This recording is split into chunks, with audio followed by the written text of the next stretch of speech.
Mieruko-chan. Anime ocenione na 1,41 przez około 213 000 osób. Anime ma 12 odcinków i było emitowane w okresie 3 październik 2021 do 19 grudnia 2021. Producentami są ATX, Magic Capsule, Tokyo MX i kilka innych. Czy anime jest warte obejrzenia?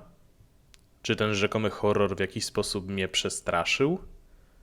Czy połączenie horroru i komedii było tu dobrym pomysłem?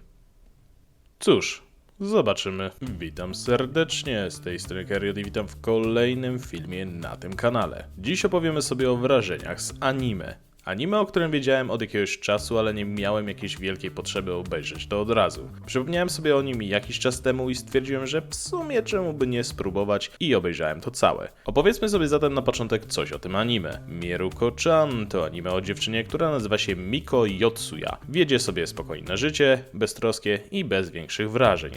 Zwykłe licealne życie. Wszystko się zmienia, kiedy pewnego dnia na przystanku przed nią pojawił się dziwny duch czy zjawa. Dziewczyna była przerażona, lecz postanowiła ignorować dziwny byt. Dziwna istota ją ciągle pytała: widzisz mnie?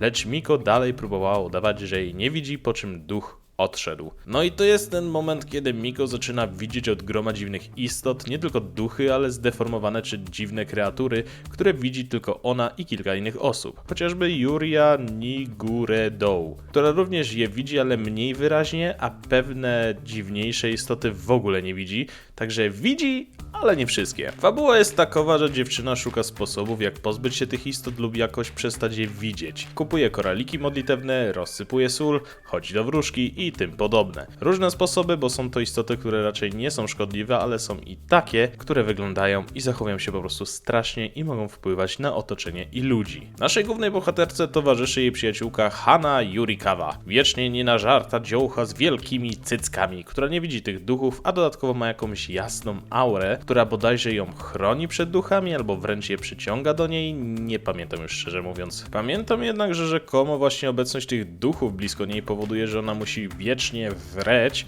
a jest chudziutka. Chcę tylko powiedzieć, że oddawaj mi kuźwa swój metabolizm, ty Wróćmy do anime. Pomówmy o połączeniu horroru z komedią, bo gatunki przy tym anime to właśnie horror oraz komedia. Nie patrzę na to za bardzo jak na horror, bo owszem, istoty występujące tam są niepokojące i dziwne, ale czasem można było łatwo wysunąć wniosek, że mimo wyglądu one nie chcą nic złego, a czasem nawet pomagały jakoś naszej głównej bohaterce. Także to nie jest za bardzo horror, a jedynie ma taki klimat momentami lub potwory czy duchy wyglądają jak z horroru. Jeśli chodzi o komedię, to sporo tu tego, chociażby właśnie przez postać Hany, która swoją niewiedzą i ciapowatością daje powód do uśmiechu, zwłaszcza poprawia humor w trudnych chwilach naszej głównej bohaterce Miko, bo w końcu jak się widzi takie pojebane rzeczy, to chce się chociaż na chwilę przestać myśleć o takich rzeczach. Anime przyznam, że ogromnie mnie zaciekawiło, nie tylko ze względu na właśnie motyw duchów i chęci jakoś pozbycia się ich, kwestia tego, że te dziwne istoty czasem mają jakieś konkretniejsze formy i są bardziej dziwne i nietypowe, bo tak, są to byty, które błąkają się jak zombie i ewentualnie coś powiedzą, trafiają się jednak takie istoty jak duch, co chodzi z siekierą po tramwaju czy metrze, uderza nią w ludzi i wyciąga inne istoty z nich. Ludziom nic nie jest, nie czują tego, a dziwny byt do worka wkłada jakieś pomniejsze duchy. Albo wielki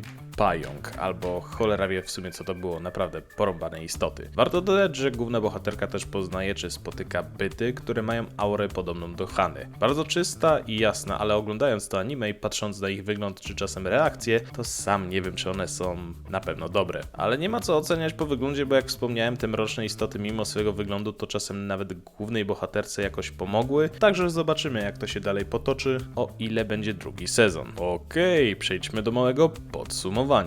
Fabuła. Fabuła nie jest jakoś mega wybitna, ale jest naprawdę ciekawa i przyjemna. Horroru tu raczej nie uświadczymy, a raczej komedię, choć no dla naszej bohaterki musi być to naprawdę przerażające doświadczenie. Także fabuła jest w porządku. Audio. Przyznam, że intro mi nawet wpadło w ucho, jest całkiem przyjemne. No jeśli mowa o audio, to dźwięk krzyku przerażonej Miko jest po prostu uroczy.